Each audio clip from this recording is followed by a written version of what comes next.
பாருங்க, இந்த பெட்டி கடை, மளிகை கடை இதுக்கெல்லாம் நான் ஃபைனான்ஸ் பண்றதில்ல. பெரிய பெரிய ஃபேக்டரி, பில்டிங் இந்த மாதிரி ஏதாவது இருந்தா சொல்லுங்க. டெய்லி என் கடையில 4-5 கலெக்ஷன் ஆகுது சார். நான் கரெக்டா கட்டிடுவேன் சார். முடியாதுன்னு சொல்லிட்டேன்ல. சார் ப்ளீஸ் சார், எங்க அப்பா ரொம்ப நாணயமானவர் சார், கொஞ்சம் அதான் ஹெல்ப் பண்ணுங்க முடியாதுன்னு சொல்லிட்டல. உனக்கு வேற அவருக்கு வேற தனித்தனியா சொல்லணுமா? போங்கம்மா. சார்.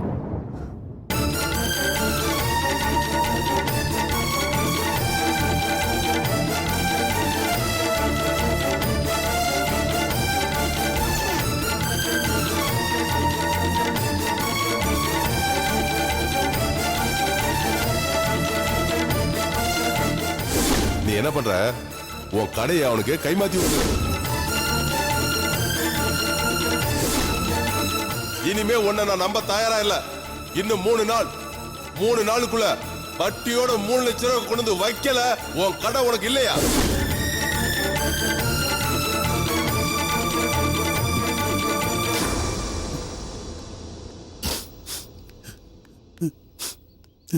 அழாதீங்கப்பா. எப்படிமா அழாம இருக்க முடியும்? காசு இல்லாம வாழ்ந்துடலாம் காயத்ரி. மானம் போச்சுன்னா எப்படி உசுரோட இருப்ப? ஏன் அப்படியெல்லாம் பேசுறீங்க? இந்த ஒரு இடத்துல பணம் கொடுக்க மாட்டேன்னா அதோட எல்லாம் முடிஞ்சிருச்சுன்னு அர்த்தமா? உலகம் பெருசுப்பா. உலகம் பெருசா இருக்கிற அளவுக்கு யாருக்கும் மனசு பெருசா இல்லையம்மா. விதின்னு ஒண்ணு இருக்கு.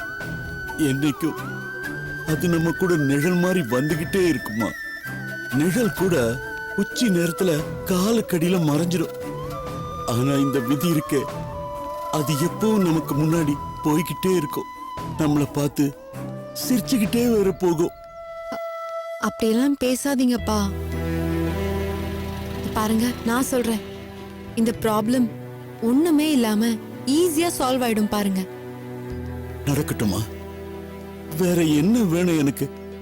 பாவம், என்னால உனக்கு வேற கஷ்டம்.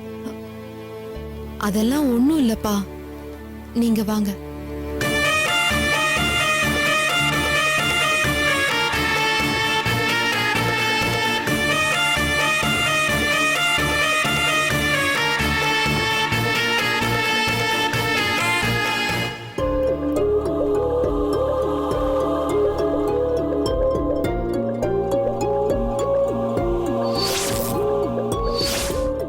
கௌரிய கொன்னுடு. நமக்கு இடைஞ்சலா இருக்கிற எல்லாருமே பாம்பு தான். பாம்பை அடிச்சுதான் கொல்லணும்.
கௌரி,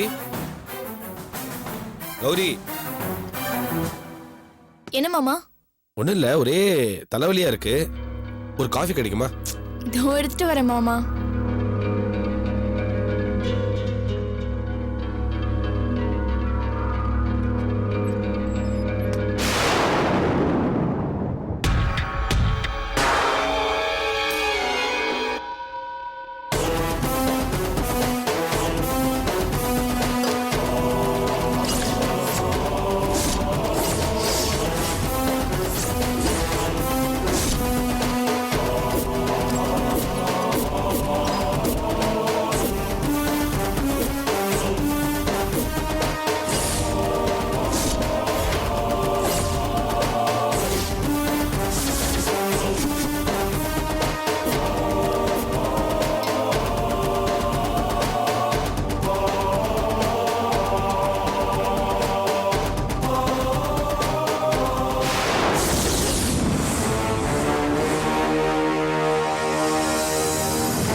மாமா காஃபி கேட்டிருந்தீங்களே, காஃபி மட்டும் போதுமா இல்ல மாத்திரை ஏதாவது வாங்கிட்டு வருவா? பக்கத்துல தான் மெடிக்கல் ஷாப் இல்ல இருக்கு. இல்ல காஃபி காஃபி மட்டும் கொண்டு வா. சரி மாமா, தோ.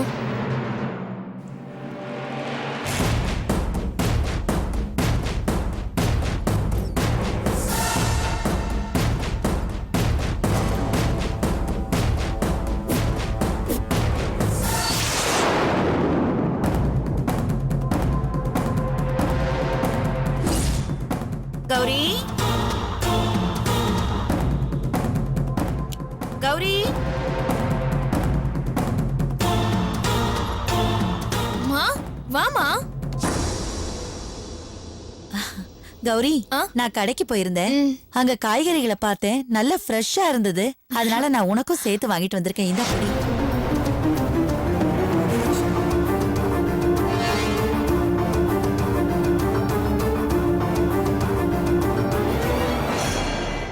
சரி இருமா, தலை வலிக்குதுன்னு சொன்னாரு, காஃபி போட்டுட்டு இருக்கேன். நீங்களும் இருங்க, உங்களுக்கு போட்டு எடுத்துட்டு வரேன். மாப்பிளைக்கு தானே காஃபி போடுறேன். ஆமாமா. நான் போடுறேன்.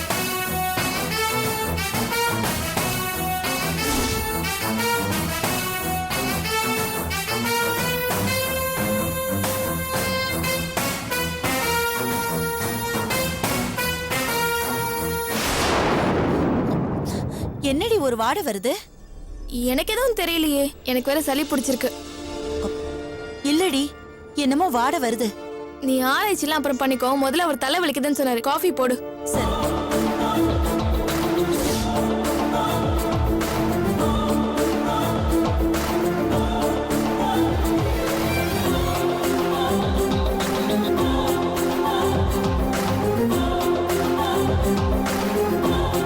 அத்தை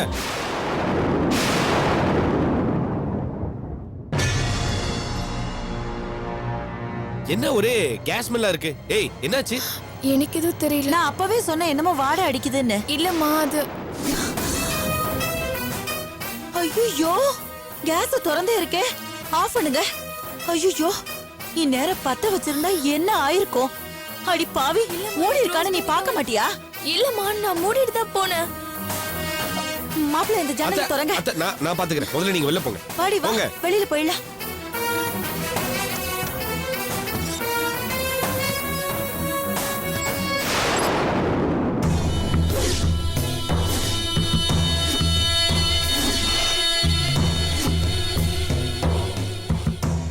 தப்பிச்சிட்டல? உங்க அம்மா வந்து காரியத்தை கெடுத்துட்டாங்கல்ல? விட மாட்டேன்டி, விட மாட்டேன். இது நீ வாழறதுக்காக வாடகைக்கு எடுத்த வீடு இல்ல, உன்னை நான் சாகடிக்கிறதுக்காக செலக்ட் பண்ண இடம்டி. என்கிட்ட இருந்து நீ தப்பிக்கவே முடியாது.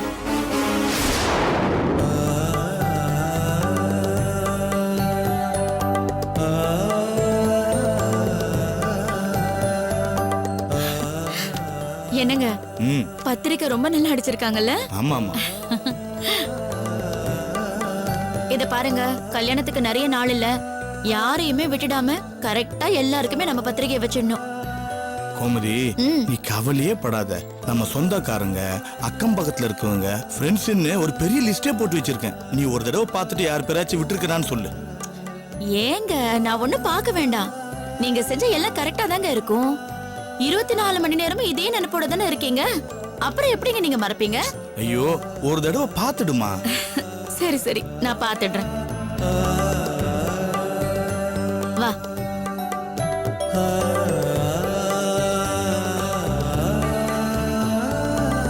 இந்த கல்யாணம் நல்லபடியா நடந்துடணும்டி. அந்த பொண்ணு சுப்பு நம்ம வீட்டுக்கு வந்து என் புள்ளைய மாத்தணும். 10 மாசத்துல இந்த வீட்ல ஒரு குழந்தை சத்தம் கேட்கணும். இது மட்டும் நடந்துருச்சுன்னா போதுங்க, எனக்கு வேற எதுவுமே வேண்டாம். இப்போ இது மட்டும் போதும்னு சொல்லுவ, அதுக்கப்புறம் ஒவ்வொரு ஆசையும் உனக்கு வந்துட்டே தான் இருக்கும். என்னடி பண்றது? புள்ளைய பெத்த அம்மா எல்லாருக்குமே இப்படிதான் இருக்கும். அதே பொண்ணு பெத்திருந்தோன்னு வச்சுக்கோ, கவலை வேற மாதிரி இருக்கும். அவ மாமியார் வீட்டுல போய் கஷ்டப்படாம இருக்கணும், நாத்தனார் தொல்லை இல்லாம இருக்கணும் அப்படின்னு இந்த மாதிரி எல்லாம் கவலை இருக்கும். என் விஷயத்துல உனக்கு எந்த பிரச்சனையும் இல்ல, மாமியாரும் இல்ல, நாத்தனாரும் இல்ல. ஆனா உன் வீட்டுக்காரு போய் ஃபாரின்ல உட்கார்ந்துட்டு இருக்காரு, அந்த கவலை நான் எங்க போய் சொல்றது? ஏன் கோமதி, ஏதாச்சும் ஒரு விஷயத்தை நினைச்சு கவலைப்பட்டுட்டே இருப்பியா?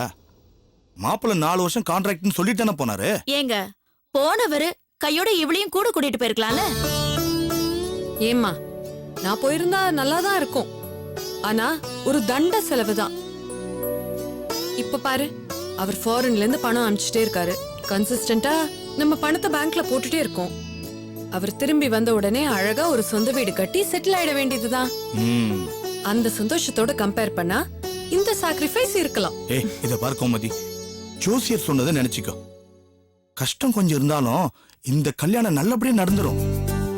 எனக்கு அந்த நம்பிக்கை இருக்கு. இன்னைக்கு பத்திரிக்கை கொடுக்க ஆரம்பிச்சாதான் 2 நாள்ல முடியும். அப்புறம் ஏகப்பட்ட கல்யாண வேலை இருக்கு. புரிஞ்சுதா? சரிங்க.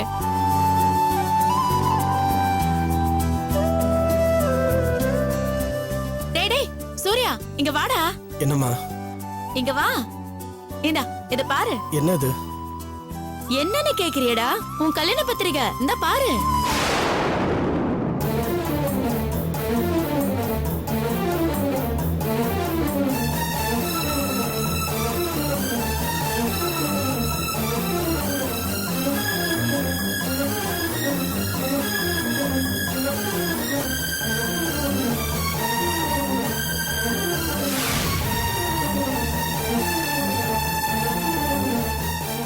டேய் சூர்யா, நீ பத்திரிக்கை கொடுக்க வேண்டியவங்களுக்கு எல்லாம் கொடுக்க ஆரம்பிச்சிடுறா.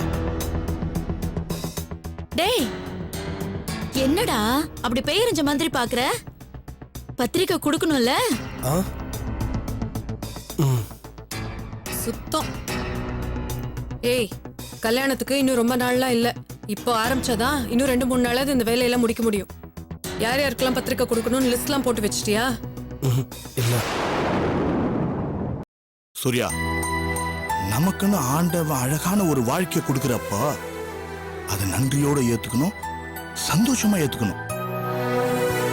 முதல்ல அதை புரிஞ்சுக்கோ. வேட்டை நாய் மாதிரி உன் மனசை அலைய விட்டுட்டு இருந்த அது உன்னை திருப்பி கடிச்சிடும்.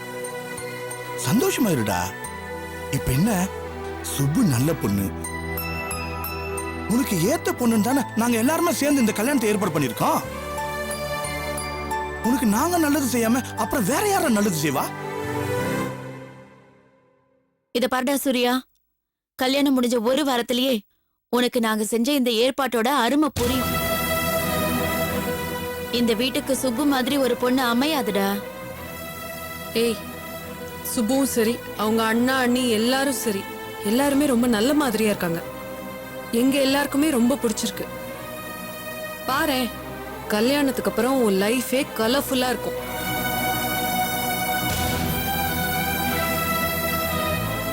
அனிதா விடுமா. ஏய், பத்திரிக்கை கொடுக்க வேண்டிய வேலையை ஆரம்பிச்சுடு. என்ன? சரிப்பா. ம்.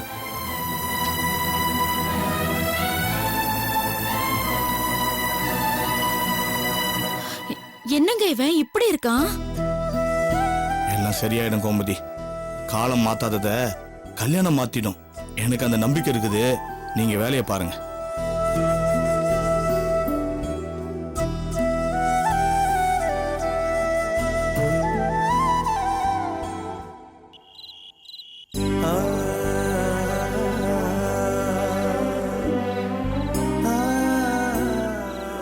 வாங்கின கடனை அடைக்காம நான் விட மாட்டேன். யோ, உன் வாய் தான் அப்படி சொல்லுது. நடந்துக்கிற விதம் வேற மாதிரில இருக்கு. என் சொந்தக்கார பையன் ஒருத்த ஊர்ல இருந்து இங்க வந்திருக்கான். இங்க பிசினஸ் ஆரம்பிக்க போறானா.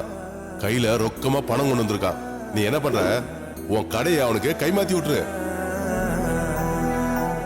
இன்னும் 3 நாளுக்குள்ள வட்டியோட 3 லட்சம் ரூபாய் கொண்டு வந்து வைக்கல, உன் கடை உனக்கு இல்லையா?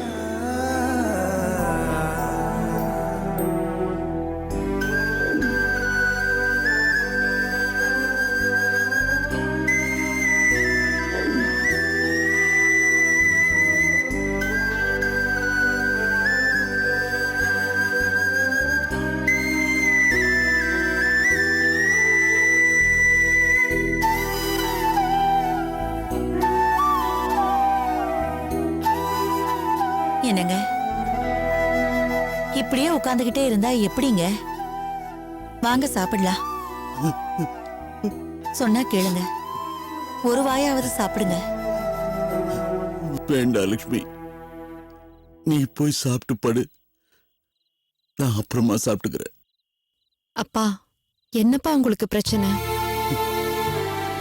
தாங்க முடியலம்மா. அந்த கடங்கார பாவி 3 நாள் கெடு கொடுத்துட்டு போயிருக்கான். இன்னையோட 2 நாள் முடிஞ்சு போச்சு. நாளைக்குள்ள எப்படி அவன் பணத்தை செட்டில் பண்ண போறேன்னு எனக்கு தெரியல. கடவுள் இருக்காருங்க. அவரு இருப்பாரு. நம்ம கடை இருக்கணுமே அது வரைக்கும். ஏன்பா இப்படி எல்லாம் பேசுறீங்க? இப்ப என்ன, இன்னும் ஒரு நாள் முழுசா இருக்குல்ல, நடக்கும். கவலைப்படாம எந்திரிச்சு வாங்க. எப்படி அம்மா நடக்கும்?